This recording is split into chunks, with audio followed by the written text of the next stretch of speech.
왜 무언가를 시작하기에 좋은 시기가 있잖아요. 있죠. 새해, 그렇죠. 새해도 있고요. 새학기. 새학기, 뭐 첫 달, 첫 주 이런 시기들은 삶의 이정표가 된대요. 그래서 우리가 무언가를 시작하도록 강력한 동기를 부여한다고 합니다. 그리고 마침 요즘이 또 새 시즌이잖아요. 1월. 그쵸, 1월. 이 무언가를 시작하기에 너무나 좋은 시기. 이 좋은 시기를 놓치면 안 되겠죠? 네네. 그래서 오늘은 이럴 때 읽으면 좋은 책, 새롭게 시작하는 사람들에게 도움이 될 책 3권을 소개해 드리려고 합니다. 첫 번째로 소개해 드릴 책은 전념이에요. 이 책을 왜 가지고 왔냐면은 우리가 뭔가 막상 시작하려고 할 때 망설이는 마음이 들 때가 있잖아요. 네. 이런 마음이 드는 이유 중에 하나가 후회에 대한 두려움이 존재하기 때문입니다. 시간이 지나고 나서 내가 그때 다른 길을 선택했으면 더 좋았을 텐데 이런 생각을 하게 될까 봐 두려운 마음이 남는 건데요. 그런 두려운 마음을 극복하게 도와주는 책이 바로 전념입니다. 예. 이 전념에서는 현대 사회가 무한 탐색 모드에 빠져 있다고 이야기를 해요. 사실 먼 과거, 예를 들면 뭐 조선시대 같은 거 한번 생각을 해보시면 그때는 선택지가 없어서 문제였어요. 왜 한 번 노비로 태어나면 영원히 노비였잖아요. 아버지를 아버지라 부를 수 없고, 예. 홍길동 같은 그런 서자들이 나오고 그런 신분의 차이를 극복할 수 없었기 때문에 선택지가 없는 삶을 산다고 할 수 있었는데 오늘날에는 선택지가 너무 많아서 그 때문에 무한 탐색 모드에 빠질 수 있다라고 책에서는 경고를 합니다. 그러니까 이게 쉽게 말하면 결정장애랑 비슷한 거예요. 너무 선택할 게 많으니까 막상 무엇을 선택해야 할지 망설이게 된다는 거죠. 그 두려움에서 벗어나려면 어떻게 해야 되느냐? 전념에서 그거에 대한 방법을 이야기해 주는데요. 첫 번째 방법은 선택에 대한 부담감을 내려놓는 것부터 시작하는 겁니다. 이게 무언가를 시작한다고 해서 거기에 목숨을 걸어야 되는 건 아니잖아요. 아니면 평생 절대로 포기하면 안 되는 것도 아니잖아요. 예. 아까 말씀드렸다시피 오늘날에는 선택의 가지수가 정말 많아졌거든요. 그런데 거기에 꼭 목숨을 걸어야 하는 것처럼 생각하면 우리에게 돌아오는 건 부담감밖에 없는 거거든요. 그런데 살다 보면 목숨을 걸어야 할 때가 있잖아요. 맞습니다. 그게 목숨을 걸어야 할 때가 분명히 있어요. 그게 언제이냐? 내가 원하는 일과 내가 해야 하는 일이 일치하는 순간이래요. 근데 그게 모든 영역이 다 일치할 수는 없어요. 근데 그게 살짝 이렇게 겹치는, 벤 다이어그램이 겹치는 순간이 오거든요. 교집합? 그렇죠. 교집합이 오는 순간이 올 때는 그런 상황이 왔을 때는 목숨을 걸어야 되는 거고 그때는 진짜 정말 죽어라 한번 해보는 게 맞는데 여러분 살다 보면 목숨을 걸어야 할 때도 있습니다. 하지만 그런 순간이 많이 찾아오는 건 아니에요. 네. 그래서 막 한번 생각을 해보세요. 내가 무언가를 시작하려고 하는데 그게 목숨을 걸어야 될 일인지 아닌지는 사실 시작하기 전에는 모르잖아요. 시작하고 나서 어느 정도 지난 다음에야 알 수 있잖아요. 그러니까 시작하기 전에 막 그렇게 무거운 마음을 갖는 거는 두려움을 불러오는 태도가 될 수 있다는 거죠. 네. 그리고 또 내가 선택한 길이 잘 안 풀릴 수도 있다는 생각도 받아들여야 돼요. 이게 사실 그럴 때는 그만둘 줄도 알아야 합니다. 포기할 줄도. 그렇죠. 이게 전념이라는 책에서 포기를 이야기하니까 좀 이상하게 받아들일 수도 있는데 오히려 그렇게 그만둘 줄 아는 자세를 갖추는 게 진정한 전념하기를 위해서 꼭 필요하다고 이 책의 저자는 이야기를 해요. 사실 선택에 대한 부담감을 내려놓는 거는 그만두기에 대한 부담감을 내려놓는 것과 어느 정도 통합니다. 예. 그만두기를 두려워하기 때문에 우리는 최고로 완벽한 선택을 하려고 애쓰는 경향이 생기기도 하거든요. 예. 그럴수록 부담감은 커지고 불안, 걱정, 두려움도 덩달아 커집니다. 그래서 시작할 때는 일단 시작해보는 가벼운 마음을 가져보시면 좋을 것 같아요. 그런 마음이 두려움 없이 꾸준히 오래 하는 비결이 된다고 합니다. 시작의 두려움을 없애는 두 번째 방법은요. 행동에 집중하는 거예요. 행동? 예. 아까 비슷한 이야기를 해드렸는데 아무리 꼼꼼하게 계획해도 미래는 내 뜻대로 되지가 않습니다. 맞아요. 변수도 많이 생기고. 그렇죠. 우리가 사는 세상은 복잡계잖아요. 요만한 변수 때문에 이만한 결과가 생길 수도 있는 거고 해서 사실 미래는 어떻게 될지 아무도 몰라요. 그리고 뭐 어떤 위대한 결과나 이런 것들도 결국은 한 걸음부터 시작을 하는 거잖아요. 네. 그래서 우선 그냥 첫 발을 내디뎌 보는 게 중요합니다. 예. 그리고 내디뎌 본 다음에 다음 단계가 뚜렷해지면 그때 또 한 걸음 더 나아가면 돼요. 이때 이 첫 발을 내딛는 게 중요한 이유가 뭐냐면 첫 발을 내디뎌야 보이는 것들이 있기 때문에. 맞아요. 약간 그런 말씀도 누가 하셨는데 기회가 이마에 나 기회다 하고 오는 게 아니라고. 예, 그 말씀도 신 박사님이 자주 하셨는데 예, 기회가 이제 이마에 기회다라고 오는 게 아니기 때문에 자세히 보아야 하고 한 번쯤은 이렇게 부딪혀 봐야 되고 그래야 아 이게 기회였구나라는 걸 또 제대로 알 수 있잖아요. 그럼 비슷해요, 여러분. 일단 시작을 보고 어느 정도 겪어봐야지 알 수 있는 것들이 있기 때문에 처음에 너무 많이 고민하는 것보다는 일단 해보고 생각하라. 아, 행동하라. 네, 이런 말이 나오는 게 이런 통찰력이 담겨있기 때문에 나오는 거예요. 마지막으로 시작의 두려움을 없애는 세 번째 방법은요. 가속도를 이해하는 겁니다. 가속도. 무엇에 대한 가속도냐? 이게 무언가를 시작한다는 건 사실 부담이 될 수밖에 없는 일이에요. 왜냐하면은 시작한다고 뭐 시작하고 그냥 끝나는 게 아니잖아요. 그 다음부터 그걸 하기 위해서 해야 할 일도 있고요. 네. 만나야 될 사람도 있고요. 뭐 따라야 할 지침도 있고요. 뭐 규정도 있고 막 복잡하잖아요. 신경 써야 할 게. 그런 게 이제 너무 많으니까 생각만 해도 이제 피곤하고 내가 그 많은 걸 할 수 있을까? 이런 생각이 들 수 있잖아요. 네. 근데 너무 걱정하지 마세요. 왜냐하면 전념하는 데에는 네. 가속도가 붙기 때문이에요. 이게 무슨 말이냐면은 제가 책을 한번 읽어봐 드릴게요. 책 158페이지에 나오는 내용인데요. 이를 극복하는 유일한 방법은 계속 밀고 나가는 것뿐이다. 여기서 이를은 아까 말씀드린 무한탐색 모드, 거기서 벗어나는 유일한 방법은 계속 밀고 나가는 것뿐이다. 다행히 좋은 소식이 있다. 일정 지점에 이르면 전념하기에 가속도가 붙는다. 영화가 시작하고 몇 분만 지나면 이걸 계속 봐야 할까 하는 생각은 온데간데 없이 사라지고 마냥 영화에 빠져드는 것과 같다. 전념하기는 스스로 생명력을 얻는다. 그때부터는 그것을 유지하기 위해 그리 많은 의지가 필요하지 않다. 네. 일단 이 말 그대로 처음에는 영화를 이 영화를 봐도 되나 보지 말아야 되나 이렇게 선택의 고민을 하다가도 어느 정도 보기 시작해서 재미가 있으면 그 다음엔 그냥 빠져들잖아요. 네. 다른 일에 전념하는 것도 이와 비슷해요. 처음에 할 때는 이 일을 시작해도 될까? 이 일을 하면 해야 될 게 너무 많은데 하고 처음에 이제 적응하다 보니까 좀 신경 써야 할 것도 많고 그래요. 그러다가 어느 정도 적응이 되면 그 다음부터는 생각보다 수월하게 많은 신경을 안 써도 일이 알아서 자동으로 돌아가는 거죠. 이런 게 또 대표적인 것 중에 하나가 습관 아닙니까?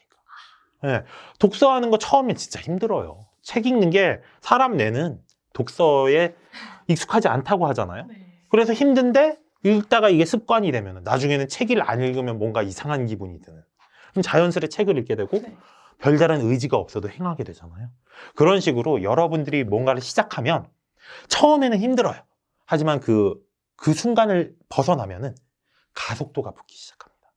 그러면 그 다음부터는 그게 쉬워지는 거예요. 그게 여러분이 생각하는 것보다 훨씬 빨리 다가옵니다.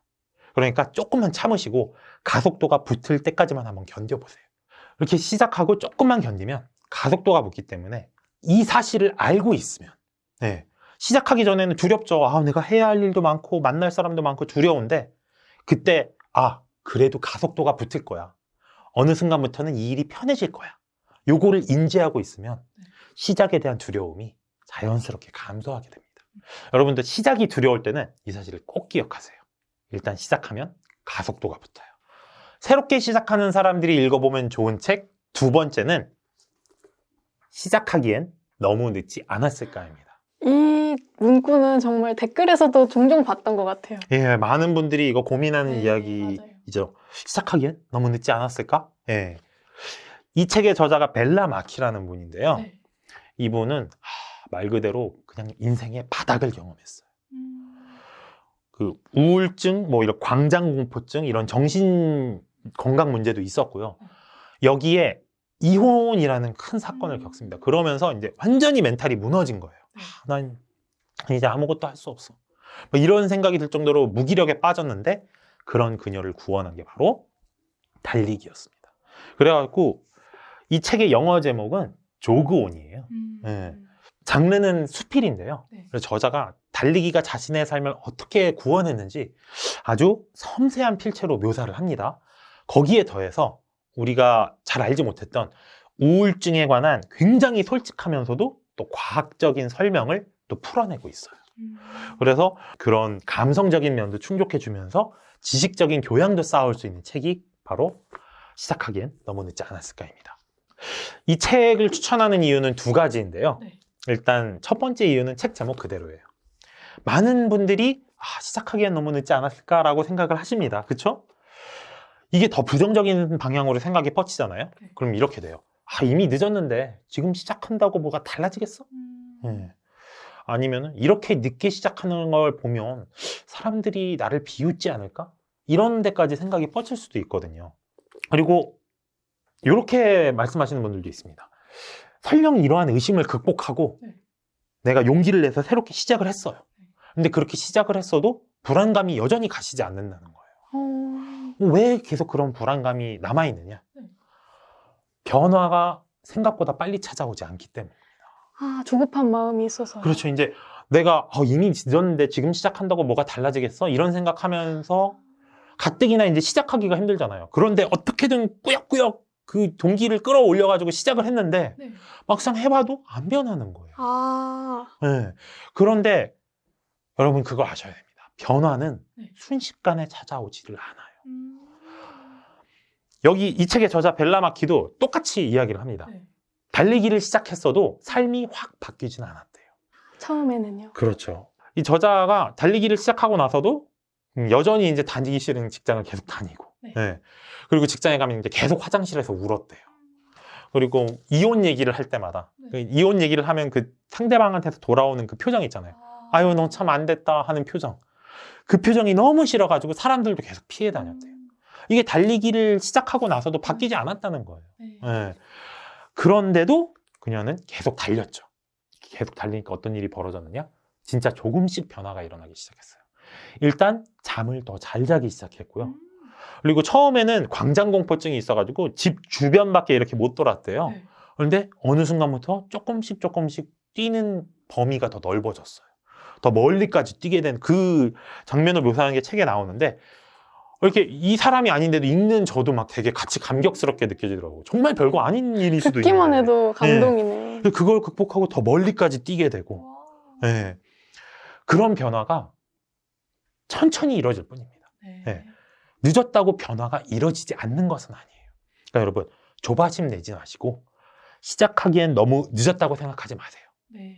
어쨌든 늦게 시작했더라도 변화는 반드시 찾아오니까요. 네. 네. 약간 목표를 작게 해서 작은 성취부터 하는 것도 너무 좋겠네요. 그렇죠. 그렇게 잘게 쪼개고 작은 성취를 하는 것도 어떤 그런 조바심을 네. 물리칠 수 있는 아주 좋은 방법이라고 생각을 합니다. 시작하는 분들에게 이 책을 추천하는 두 번째 이유는요. 네. 작은 시작이 내 삶 전체를 다 바꿀 수 있기 때문이에요. 나비 효과처럼요? 그렇죠. 딱 정확한 비유이십니다. 나비 효과처럼. 이게 무기력이라는 게 이렇게 찾아오잖아요. 네. 그럼 그게 보통 삶 전반에 이렇게 퍼져 있게 돼요. 네. 네, 그래서 내가 무기력을 극복한 모습을 상상하게 되면은 삶의 모든 영역이 다 바뀐 것처럼 생각하는 경우가 많습니다. 그래서 내가 무기력을 극복하려면 완벽하게 변해야 돼. 모든 것을 동시에 다 바꿔야 돼. 라고 생각을 하게 되는데 문제는 이렇게 생각을 하면 너무 막막하지 않나요? 네. 모든 것을 다 바꿔야 하다니 힘들게 느껴지잖아요. 그렇죠. 그래서 오히려 이제 포기하게 되는 거죠. 그걸 내가 어떻게 다 해내겠어. 난 그렇게 못해. 난 역시 안 되는 놈인가 봐. 이렇게 하면서 이제 도전을 포기하게 되는 거거든요. 네. 그런데 벨라마키의 삶을 보잖아요. 네. 그럼 삶의 변화가 꼭 그렇게 모든 것을 바뀌는 것으로 이루어지는 게 아니라는 걸 알 수 있어요. 왜냐?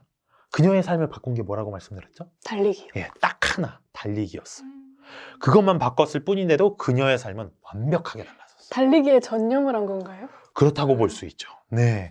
그래서 그러니까 이게 정말 그녀는 딱 하나에만 전념한 거예요. 달리기. 근데 그 달리기를 통해서 얻게 되는 어떤 신체적 건강, 정신적 건강의 증진 이런 효과들이 삶을 전체적인 방향에서 다 긍정적으로 마치 나비 효과처럼 변화가 전파되는 것처럼 그렇게 삶이 변한 거거든요. 네. 그 책 137페이지에 이런 대사가 나오는데 진짜 멋있습니다. 이분은 아까 제가 삶의 바닥을 겪었다 그랬잖아요. 네. 갈 때까지 갔다고 느낄 때 뭔가 새로운 것 하나만으로 상황이 달라지기도 한다. 도저히 못 해먹겠다 싶을 때 작은 변화에서 희망의 빗줄기를 발견할 수 있다. 진짜 이분은 갈 때까지 간 인생이었거든요. 거기서 달리기 하나로 희망의 빗줄기를 발견한 거죠. 그러니까 이 말 그대로입니다. 네. 꼭 거창한 일이 아니더라도 지금 당장 시작한다면 물론 그게 빨리 바뀌진 않아요. 빨리 바뀌지만 않지만 그게 작은 변화로 이어지고 작은 변화가 또 작은 변화로 이어지고 그게 연쇄작용을 일으키다 보면은 삶 전체를 다 바꿀 수도 있습니다. 네. 그래서 여러분의 삶도 제 삶도 마찬가지라고 생각해요. 이게 우리가 성장하고 변화할 수 있는 믿음의 근본이 아닐까 저는 그렇게 생각을 합니다. 네. 새롭게 시작하시는 분들이 읽어보면 좋을 책 마지막 세 번째 책은 탁월한 인생을 만드는 법입니다. 이 책의 저자분은 우리 체인지 그라운드 단골 손님이시죠. 네. 마이클 하야트 작가님인데요. 이분 이제 초생산성, 모두를 움직이는 힘, 거기에 이제 탁월한 인생을 만드는 법까지 저희 채널을 통해서 소개를 해드렸는데 탁월한 인생을 만드는 법에서는 인생 목표를 성취하기 위한 5단계 계획 세우기 방법을 제안하고 있습니다. 시작에는 의지도 필요하지만요. 네. 올바른 방법을 아는 것도 필요하잖아요. 그 올바른 방법이 무엇인지 네. 체계적으로 제안하는 책이 바로 탁월한 인생을 만드는 법입니다. 그러니까 무언가를 시작하는 사람에게는 매우 유용하고 필요한 책이라고 할 수 있어요. 맞아요. 그래서 책에 좀 여러 가지 이야기가 나오는데 네. 당연히 5단계니까 네. 5단계를 다 설명해 드릴 수는 없고 오늘은 특별히 자원에 관한 이야기를 해드리려고 해요. 그러니까 무언가를 시작하기 전에 많은 분들이 걱정하는 현실적인 문제가 있습니다. 난 이걸 시작하기에는 충분한 돈이 없는데 나는 이걸 하기에는 시간이 없는데 단골이죠. 네, 그렇죠. 내가 가진 건 초라한데 그렇게 큰 목표를 이룰 수 있을까? 많은 분들이 이렇게 본인이 가진 자원이 부족하다고 생각을 해요. 그리고 실제로 부족해요. 예. 우리가 뭐 다 부자는 아니잖아요. 하지만 마이클 하야트 작가는 이렇게 말을 합니다. 그러면 읽어봐 드릴게요. 책 60페이지에 나오는 말인데요. 이 말도 멋있어요. 꿈을 이루고자 할 때 자원은 결코 중대한 난관이 아니다. 실은 목표를 달성하는 데 필요한 자원이 모두 있다면 그 목표는 대단한 게 아닐 것이다. 팩폭. 네, 약간 팩폭에다가 좀 멋있지 않나요? 이게 목표를 달성하는 자원이 모두 있다면 그건 별로 대단한 게 아닐 거야. 오히려 그럼 반대로 그런 목표를 달성할 자원이 없을 때 네. 그게 오히려 진짜 도전할 만한 목표다. 약간 이런 말이잖아요. 네. 되게 멋있는 말이라고 생각을 하는데 책에 이러한 주장의 예시로 에린 그루웰이라는 선생님의 일화가 나와요. 이 에린이라는 선생님이 학교에 부임을 했는데 네. 진짜 정말 비행 청소년이 가득한 학교였대요. 막 이렇게 막 우리가 막 미국 영화 같은 데 보면은 막 애들이 막 무슨 학교에서 막 담배 피고 막 무슨 벽엔 다 낙서해 막 유리창 깨져 있고 막 이런 학교 있잖아요. 집중 안 하고 수업에. 그쵸. 애들이 막 무슨 머리 막 다 요란하게 하고 있고 막 그런 학교였대요. 네. 비행 청소년이 가득한 학교. 네. 그래서 이제 문제를 바로 잡겠다고 생각을 하고 행동에 나섰죠. 네. 그래서 이분이 한 일이 뭐였냐면 정규 교육 과정 대신에 뭐 안내의 일기라든가 아니면 질라타의 일기 이런 것들이 이제 위기에 처한 10대들의 감성을 다룬 그런 작품들이었거든요. 이런 책들을 아이들에게 읽게 했대요. 그래서 이제 그런 책에 아이들이 이제 감흥을 얻고 공감하면서 변하게 되고 그 덕분에 이제 이거를 아예 교육 프로그램으로 개발을 해야겠다. 그래서 비행 청소년 갱생 프로젝트 해가지고 완전 그걸 하나의 교육 프로그램으로 개발하기까지 됐대요. 대단한 교사분이네요. 그렇죠. 여기 보면 되게 대단한 일인데 이게 뭐 시작하지 못할 일인가요? 해볼 수 있는데 그렇죠. 해볼 만하고 당연히 시작해야 될 일인 것처럼 보이잖아요. 어떻게 읽혔을까 그 책을? 그렇죠. 어떻게 읽혔을까가 좀 고민이시잖아요. 그렇죠? 그 비행 청소년들에게 책을 어떻게 읽혔을까 이런 궁금증이 말씀하셨는데 사실 그것보다 더 큰 문제가 있었어요. 뭐죠? 뭐냐면 사실상 이 계획은 애당초 불가능했는데 왜냐면 책을 살 돈이 없었어요. 아이들한테 안내일기, 뭐 질라타의 일기 이런 책을 보게 했다 그러잖아요. 그 교육용 책을 살 예산이 학교에 없었어요. 자원이 없었던. 그러니까 자원이 없는 거예요. 그럼 어떻게 했을까요? 에린이라는 선생님이? 어떻게 했을까요? 부업을 해서 책을 살 돈을 벌었대요. 개인 사비. 네, 개인 사비로. 그러니까 와, 정말 진짜 열정이 엄청나신 학생을 분이죠. 네. 엄청 사랑하는. 그러니까 어떻게 보면은 상황이 이제 한계가 생겨 있는 거잖아요. 막혀 있는 거였잖아요. 근데 막혀 있다 보니까 어떻게든 그걸 돌파할 아이디어가 생각난 거예요. 결국은 이제 생각해 보다 보니까 결국 내가 내 자비를 털 수밖에 없네? 근데 나도 돈이 없어요. 그러니까 부업을 해서 돈을 벌어야겠다. 그걸로 애들 책을 샀대요. 자, 이제 여기까지는 뭐 그냥 개인의 노력으로 어떻게 돌파했다 이렇게 볼 수 있는데, 나중에 이제 책을 읽은 아이들이 감명을 받아가지고 선생님 그 안내 가족을 숨겨둔 그분 미프이스 그분 초청해서 강연 듣고 싶어요 막 이렇게 한 거예요. 근데 그분을 유럽에서 데려와가지고 하려면 비행기 값에 뭐에 이렇게 초청에 강연비에 이게 장난이 아닐 거 아니에요. 돈이 없잖아요. 네. 그래갖고 어떻게 했냐면은 이런 아이들이 이런 걸 요구하고 있다라는 이렇게 여론을 조성하면서 네. 모금 행사를 벌였어요. 그래갖고 초청 비용을 다 마련했대요. 또 모금 행사에서. 그 과정에서 아이들은 엄청 배우겠다. 그쵸? 아까 엄청 배우는 정도가 이건 완전히 인생이 바뀌는 엄청난 경험인 거죠. 대박이다. 비행 청소년이었다니까. 그런 아이들이 책을 읽어서 감흥을 받고 그 책의 주인공을 직접 눈앞에서 만나면 네. 장난 아닐 거예요. 네. 예. 마치 진짜 연예인 보는 기분이었을 것 같아요. 그러니까 이런 엄청난 교육적 효과를 가져왔는데 이게 그녀가 하는 말이 그거예요. 내가 일을 벌리면 벌일수록 필요한 자원이 자꾸 생겨나더래요. 그러니까 처음에 이제 아이들은 책을 보게 해서 이제 부업을 통해서 어쨌든 또 자원을 마련했죠. 그 다음에 미프이스를 초청하고 싶어요 했더니 그 자원이 또 생기고 또 다른 분을 초청하고 싶어요 했더니 또 다른 자원이 생기고 그러면 우리가 이렇게 했던 거를 먼 데 가가지고 또 소개하고 싶어요 그랬더니 거기까지 찾아갈 또 비용도 막 생기고 그러니까 본인이 되게 신기했대요. 일을 벌이면 벌일수록 자원이 이렇게 자꾸 생겨요. 네. 이렇게 얘기를 하는 거예요. 저는 이게 약간 그거랑도 비슷한 것 같아요. 아까 처음에 전념에서 말씀드린 것처럼 무언가를 시작하면 가속도가 생긴다 그랬잖아요. 이게 정말 여러분이 진심으로 원하고 그게 많은 사람들에게 긍정적인 영향을 끼치는 일이라면 이런 자원적인 면에서도 가속도가 붙어요. 이렇게 선한 영향력을 끼치는 일이면 주변에서 그걸 어느 정도 성과가 나오면 자발적으로 도와주고 싶은 사람이 안 생길 수가 없어요. 이렇게 좋은 일이면 에린 선생님이 정말 좋은 일 하신다고 저도 돕고 싶습니다. 이렇게 나서는 사람들이 하나둘 생기거든요. 네. 예. 그래서 저자는 심지어 이렇게까지 얘기를 하는데 자원의 부족이 오히려 득이 될 수 있대요.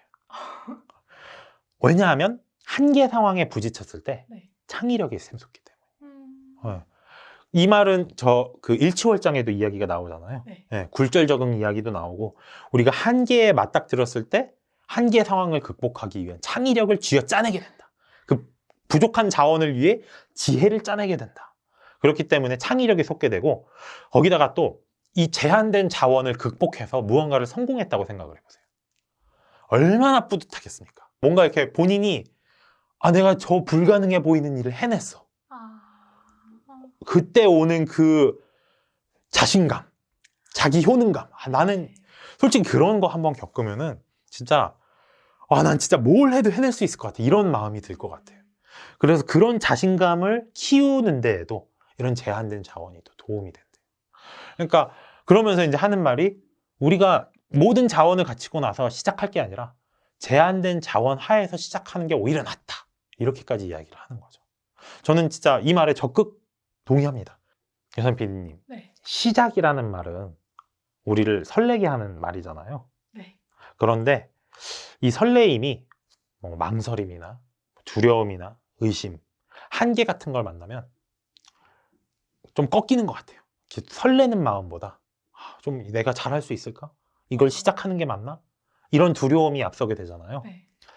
그렇지 않도록 여러분을 도와줄 지혜가 저는 이 3권의 책에 있다고 생각을 합니다.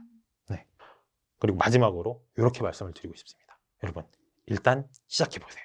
지금이 시작하기에 가장 좋은 시기입니다.